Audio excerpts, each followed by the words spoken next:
Welcome, welcome back to Crafting a Meaningful Life and another great day to decide what you're going to be about the rest of your life.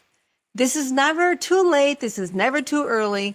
This is the perfect day for you to be reevaluating what's going to be going on in your life and to be taking a hold of all the beauty and the opportunities that are given to us, that are blessed to us. One of the great things that I get to do today is spend some time with my dear friend, Lacey Byrd, and you are going to fall in love with Lacey. Yes, she's a young pup, but she's got the wisdom of a centurion, okay? And so I just want to share her life and her love and her light with you. So to that end, Lacey, welcome, welcome to the podcast.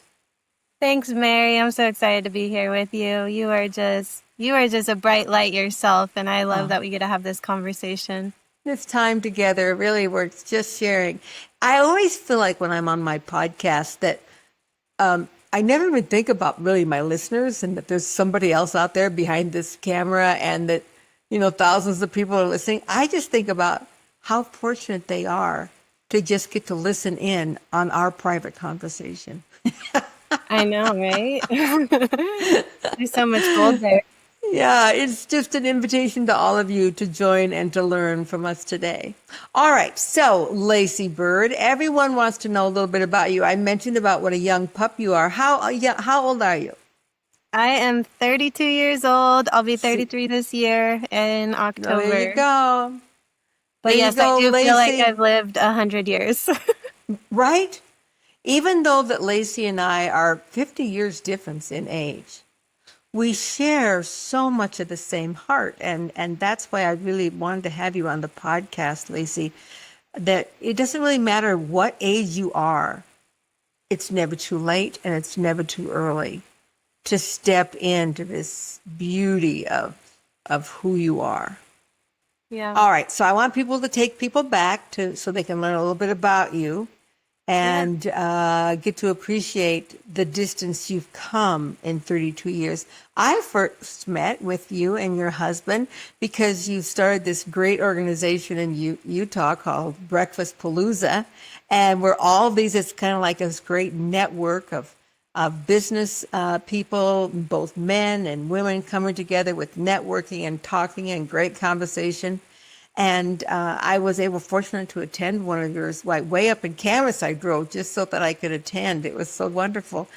But there's a whole piece of life of you that happened long before you stepped into life coaching and physical coaching and offering a platform of connection to people. You lived a lot of life. I have. So why don't you tell us about that?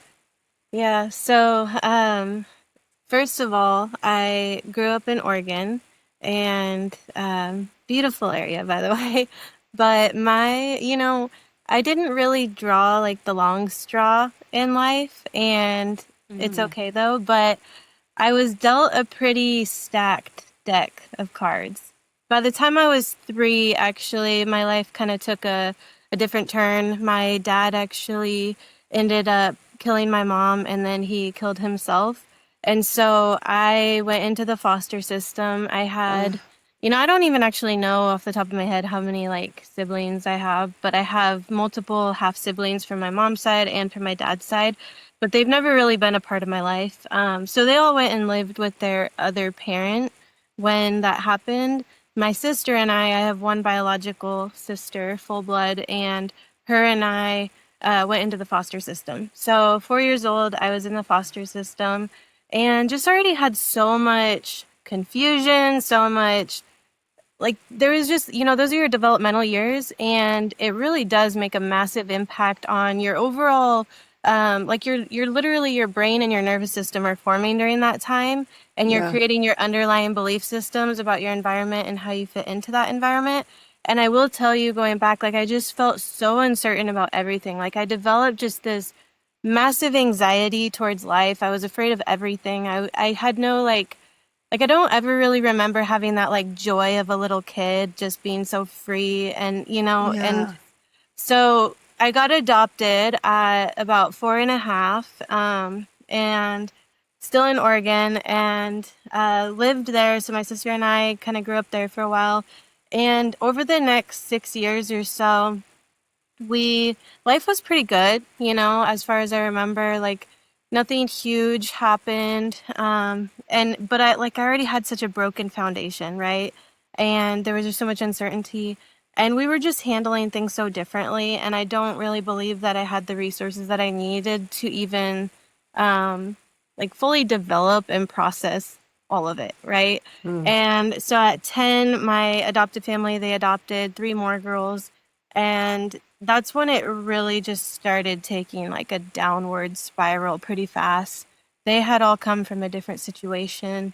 They're like my sister and I, my biological sister, we didn't have any parents or family to really go back to. So it's kind of like, all right, this is your new normal. The other 3 girls, they had been taken away from their mom. So they were, from day one, they were just trying to go back to their mom, and they were just creating so much chaos in the home. And they were a little bit older. And so it just started really bringing out the worst in everyone. And now there's 5 kids with so much trauma, and first-time parents that are just trying to navigate this. And it really brought out the worst in everyone. And it started turning really violent and just it was like a war zone. There were cops were coming up to our house constantly. We couldn't have any sharp objects in the house. Literally my life was threatened multiple times. And I remember so much of, the next few years. So from 10 to about 13, it was like chaos, like pure chaos. And I just remember so many times hiding in my closet and just feeling like I just wanted to escape and I couldn't. And so early on, my coping mechanism became dissociation. And I would just try to shut off. Well, I didn't try, I would just kind of shut off the outside world and go inward. And, during that time, I was a really good athlete, very good at school, very far ahead in school, always been an artist. And those were kind of my outlets, as well as reading. I was such a bookworm, and I would just read or be outside with the animals. And so that was my outlet. I wasn't really close to my siblings during that time. So kind of growing up in that, they were acting out a lot because they didn't really know how to process what they were going through. And their outlet was just a little more outward. And so they quickly started really disliking me because I was good at school and good at sports. And I was just trying to get out of my situation through a different means. And I learned pretty quickly that that wasn't working for any of them. So at 13, I remember going into my school and, I was getting excited. So I'm at the end of my 8th grade year, and I don't remember exactly the date, but it was probably within the last few weeks of school of my 8th grade year, getting ready to go into high school.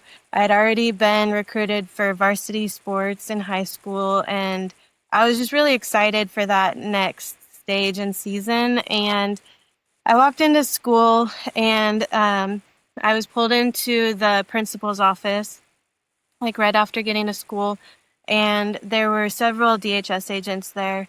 And they just started asking us a bunch of questions, and basically they said, you're not going home today, and you're not allowed to reach out to your parents. You're not allowed to reach out to anybody in your life. You're not allowed to try and get any of your things. They gave us a voucher for Target. I hate Target.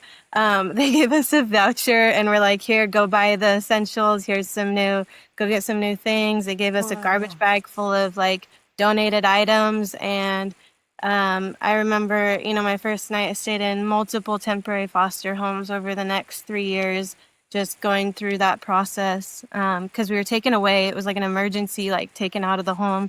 And then you get put into a foster home, but it's a temporary foster home. So it's usually just for the night or for the weekend. And then they find one that's a month or so. And so I lived in so many different temporary foster homes, and it was a horrible experience. I mean, you think about a 13-year-old girl in general, trying to navigate life with all the baggage, but now you're that first night I was literally staying in someone's shed in their backyard, and I felt so unsafe. I felt so insecure. I felt so scared of just like everything. And there's just so much going on. And, it was in that at 14, throughout that process, I was living in all these different foster homes that I really started, like, I felt the switch flip when I stopped caring. And I was just like, you know what? I've tried to do all the things. Like, I tried to do everything right and like keep everything together. Keep everything together. But it's still like I still have no control over my situation. And so I just remember I stopped caring and just started hanging out with the wrong crew as a freshman in high school. And I was going to a different high school at that point, and I was still living in a foster home. And I just started living this double life. And this double life looked like I was on varsity sports. I was this great athlete in the front. I was this great student, straight A's, like super far ahead. And I learned to perform at a really high level. But every night I had started dating this older guy. I mean, he was almost 20 and I was 14. And yeah, that's a red flag. But but I had started dating this older guy, and literally I was sneaking out every single night and just getting into trouble. I started drinking at 14.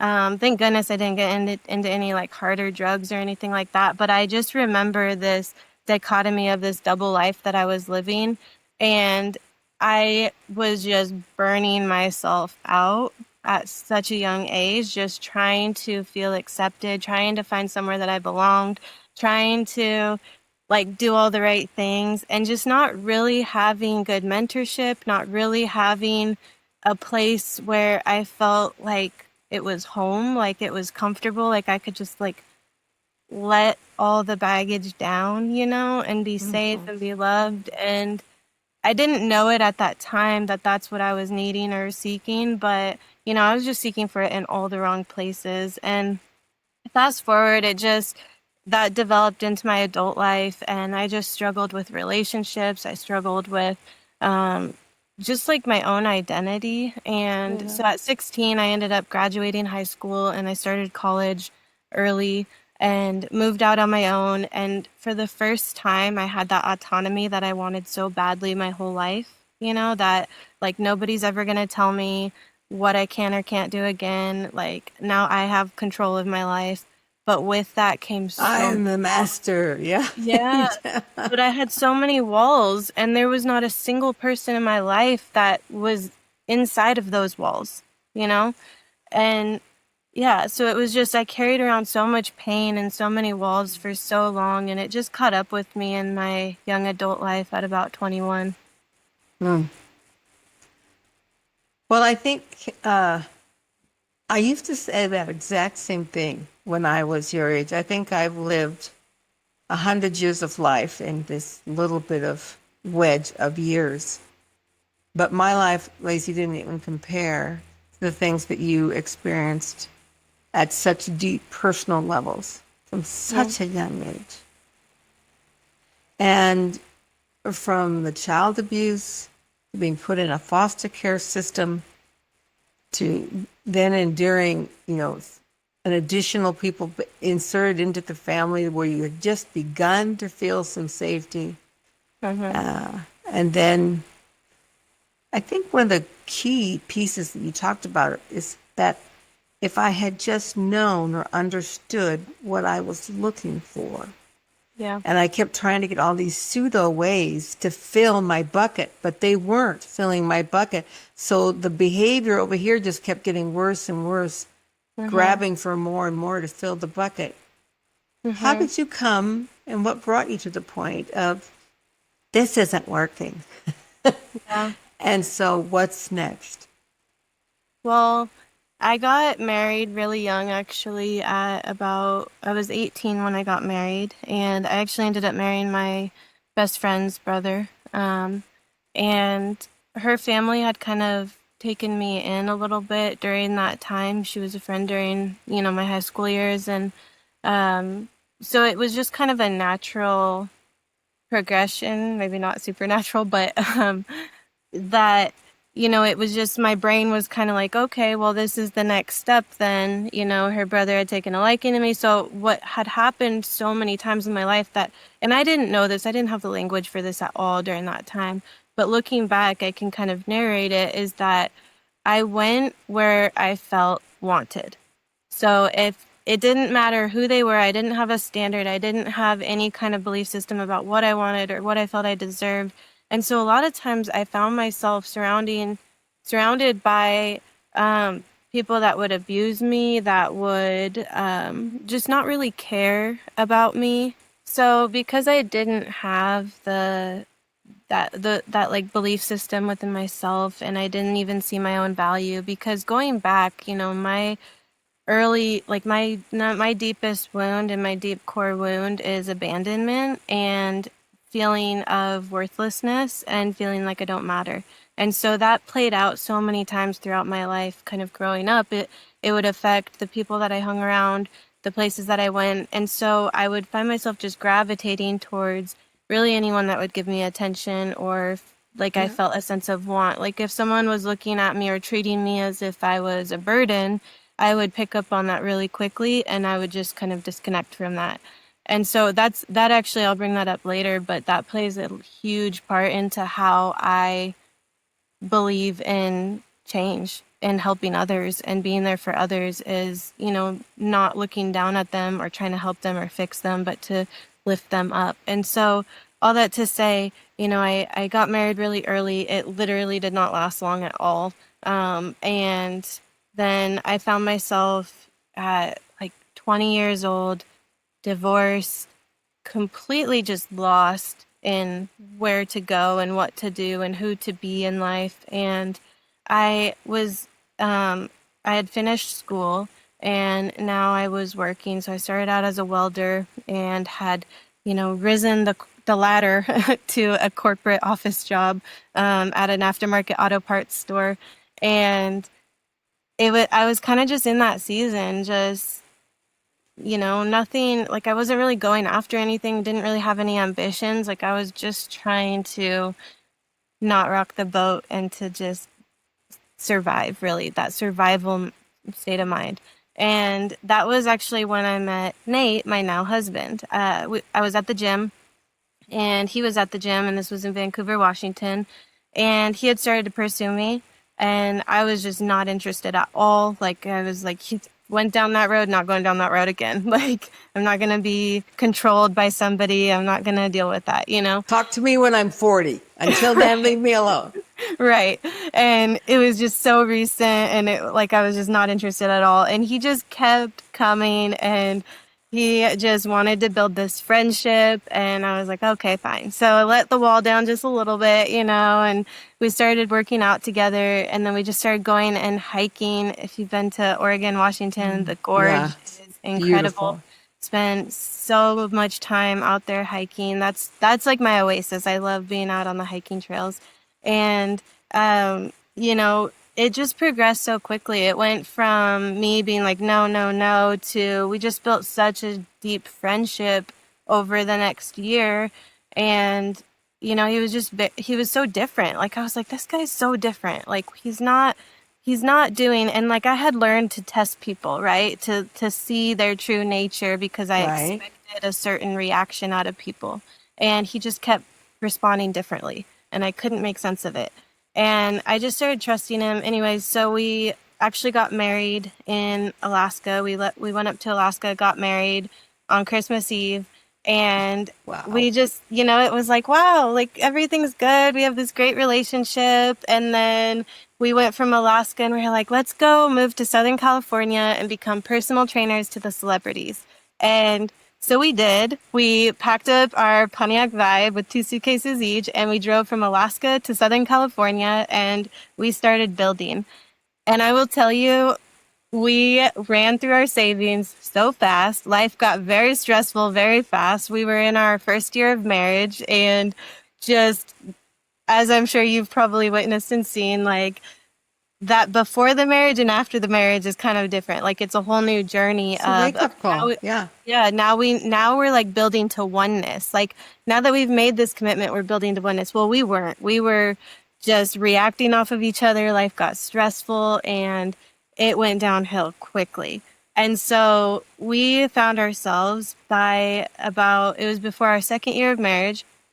We were separated, living in Southern California. I ended up having an affair, but at that point, just to give you context of where I was at in life, I didn't even care. Like, I was so hardened that I didn't try to hide it, and I just didn't care. Like, I was expecting him to just leave like everyone else left, and I had felt emotionally abandoned because he was trying to deal with all these financial stressors, and I needed like emotional connection, you know?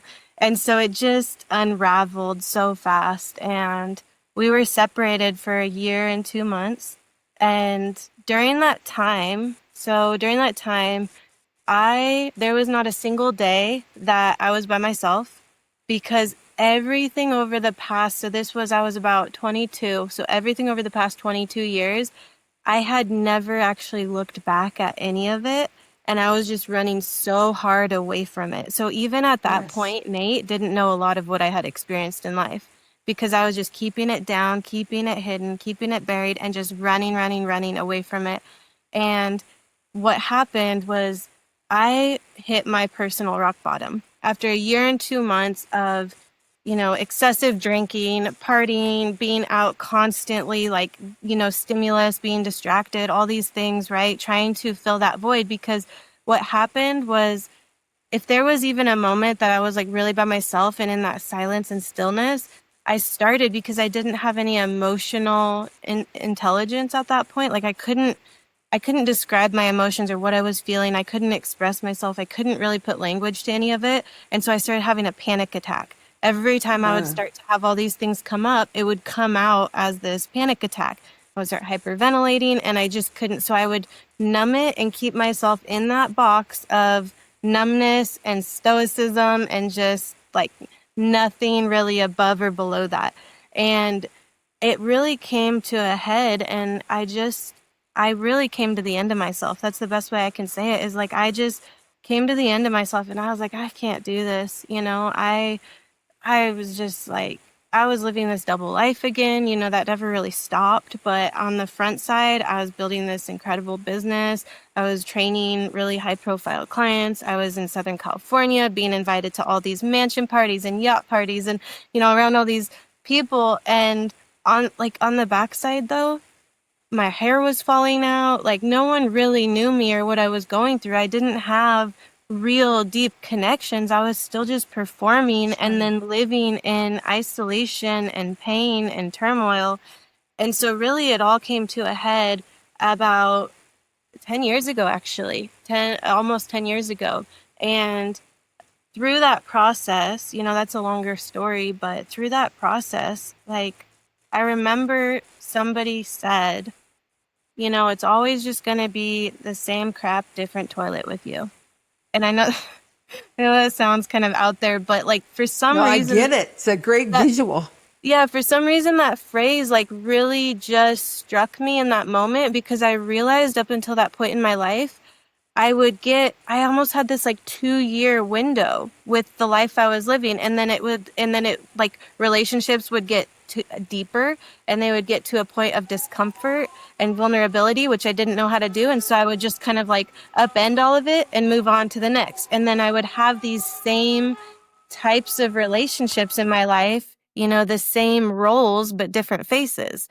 And for some reason, those words, like, it's not very profound or anything, but those words just really impacted me. And it made me look in the mirror and be like, you know what? I'm not going to live a subpar life because of the hand that I was dealt. I'm not going to live a subpar life because of someone else's decisions. And so I started, Nate and I got back together shortly later, and we didn't just get back together. We were like, you know what? We're going to build an epic, thriving marriage. And so we started going to marriage retreats. We started getting coaches and mentors and learning these tools of how do you even have a healthy relationship?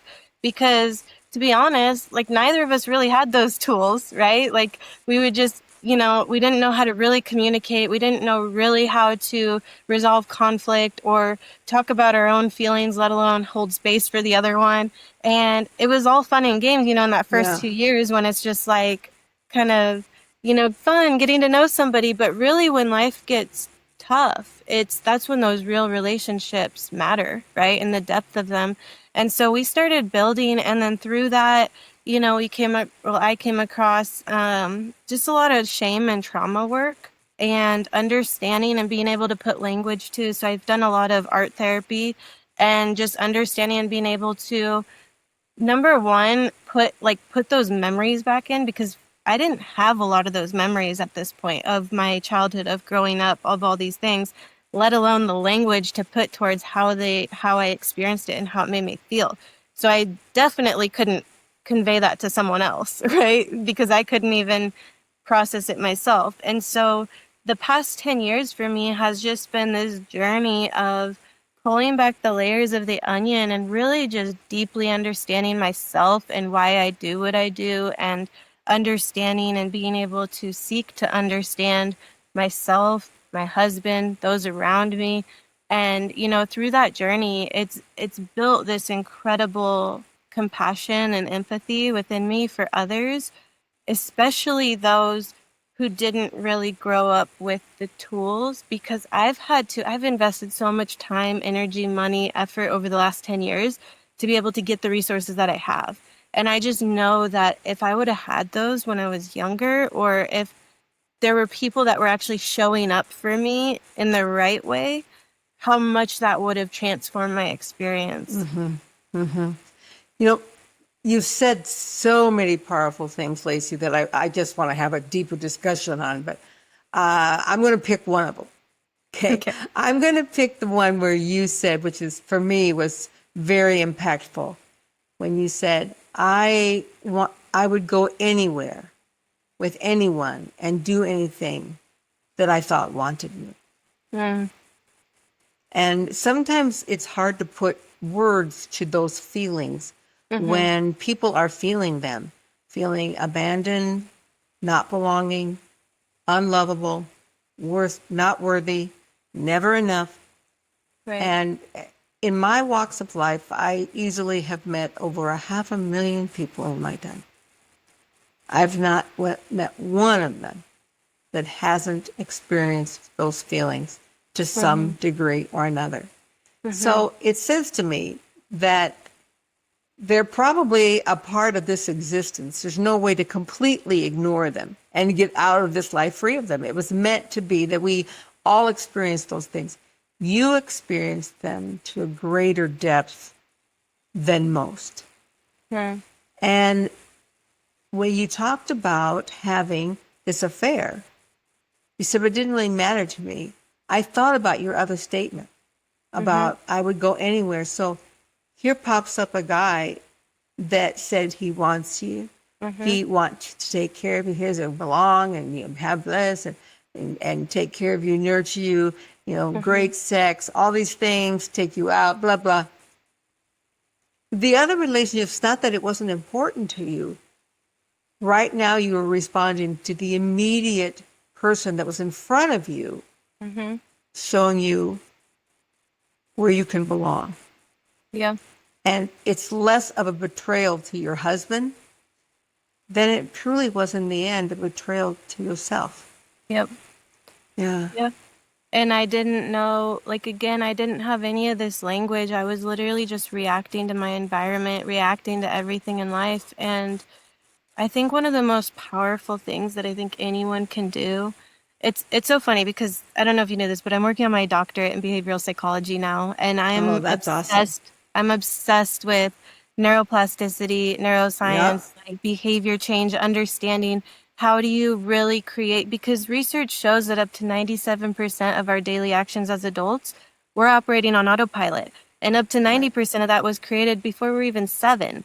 And so we're literally living out, most of us are living out decades, even a lifetime of these behaviors and cycles and habits and thought patterns and belief systems that don't actually align with what we want or what we believe, right? But we're living them out just because that's what was programmed, essentially. During our developmental years, we're taking in all this data through our five senses, and that's where we're creating that belief system. So for me, that belief system was that you're unwanted, you're a burden, you don't belong anywhere, no one loves you, like you're a waste of space, basically. So kind of moving forward, and you have a little insight as to like what we're building now, and it's like that was so hard for me. That was so hard for me to really show up in a relationship or in life or in my own power. Like when I deeply, deeply, deeply believed that I was unwanted, unloved, didn't belong, right? And so I've had to completely rewire that and rewire and create new data and new information and new like neural pathways that are saying, no, your voice matters. And that's actually where that lighthouse painting comes in, it's something I've been going through even just the last few years of, I felt like for so long if you can visualize, I'm an artist, so I visualize a lot of things, but for me, it was almost like I was this lamp with a lampshade on that was in a room that had this lampshade on it to dim its light to be more palpable to the environments that it was in. So I was constantly living my life to be a people pleaser and make sure everyone else, like micromanaging everyone else to make sure that my environment was controlled, that I never really even knew who Lacey was. I never really deeply understood what I wanted, what my belief systems are, like what I actually want out of my life and the impact that I can make. And let alone my voice, right? And why would anybody want to hear from me, and so for me, I went from this feeling of almost just like I had this lampshade on and I was in this dark room that was just like trying to constantly be more palpable to the environments I was in, to really having this shift to being more of a lighthouse. And lighthouses, if you think about it, they are not only not affected by the storm, but they're designed to withstand the storms that they're in and these like crashing waves and everything in the darkness, because they stand there, right? Why is the lighthouse there? Well, they're there to cast out their light so that those ships that are lost at sea can know where to go to safe harbor. And I had such a shift within myself of this light that I have. And instead of trying to dim it and be more accepted by everyone, that, to be honest, like, you're never going to please everyone, right? Yeah. And you'll make yourself go crazy trying to.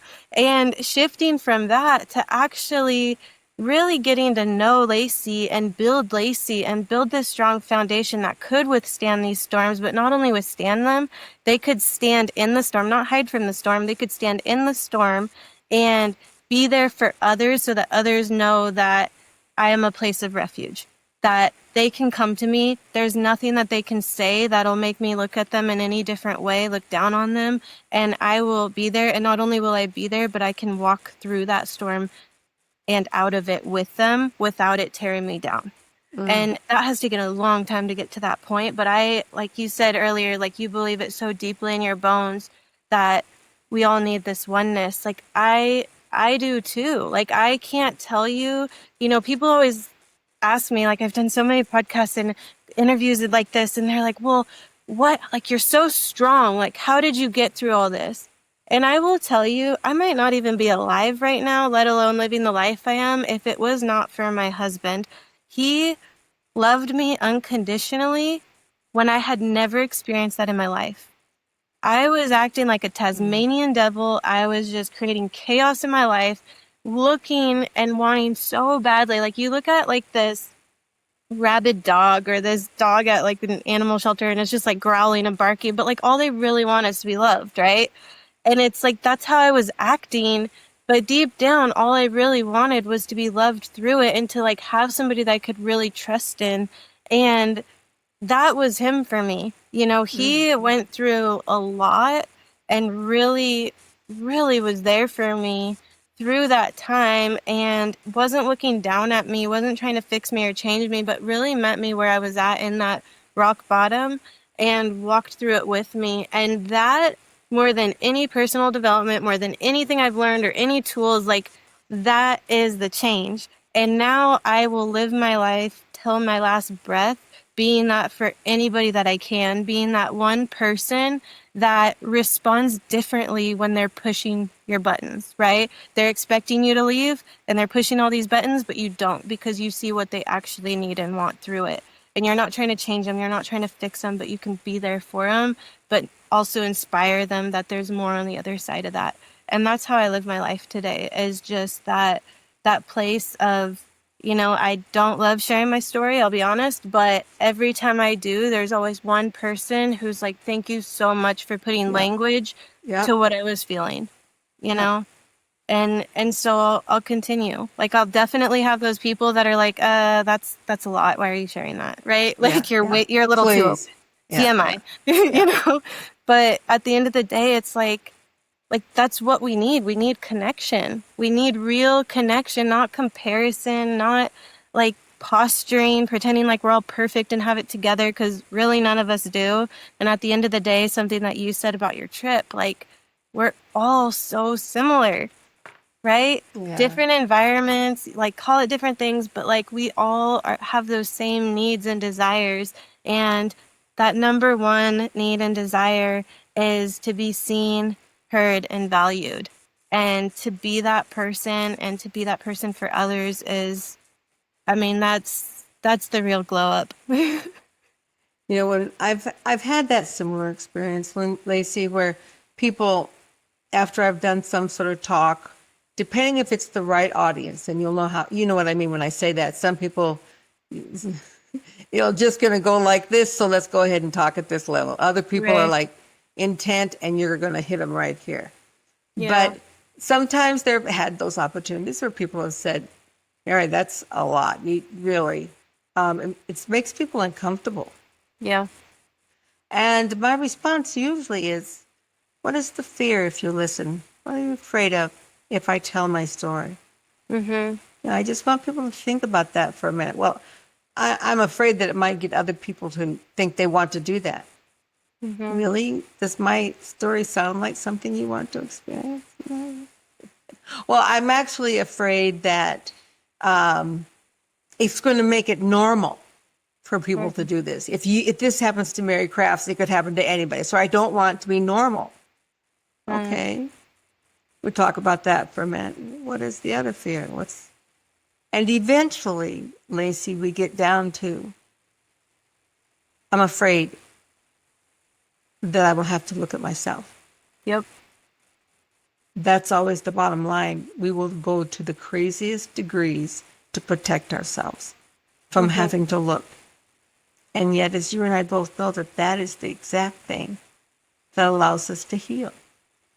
Yeah, and to heal and to feel. It's like, kind of going back to, remember what I was saying about, like, I visualize this, almost like that lifeline, like on the heart rate monitor, of, if you think of like a really high peak is just that like belly laughing, just fully present in the moment. And then that low is just like actual despair, right?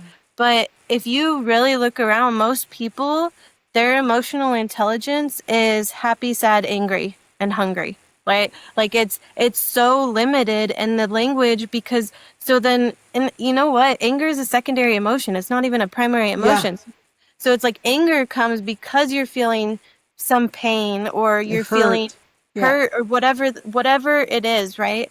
And so for me, I had like my emotional window was so limited, and anytime I would start to go above it or below it, I would try to numb myself back into it. And most people are trying to live their lives numb, in this tiny little comfort zone, in this complacency, in this like never really rock the boat, and the reality is, like, life is being able to experience both and to bounce back and to move through it.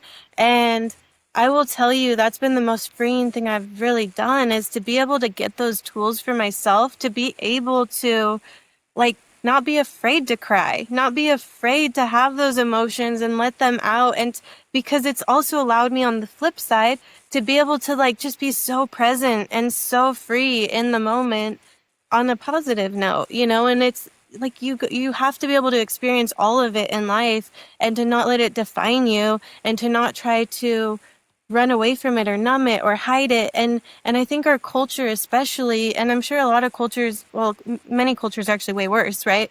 But specifically in the culture that we live in, because that's what is like right in front of me that I look at, is you're right. It's this comparison culture. We have social media. Everything's moving so fast. People's worlds are like opened up massively. Like think about 100 years ago, people's radius of their life was tiny, right? Yeah. So they're actually building these deep relationships with people because it's like small.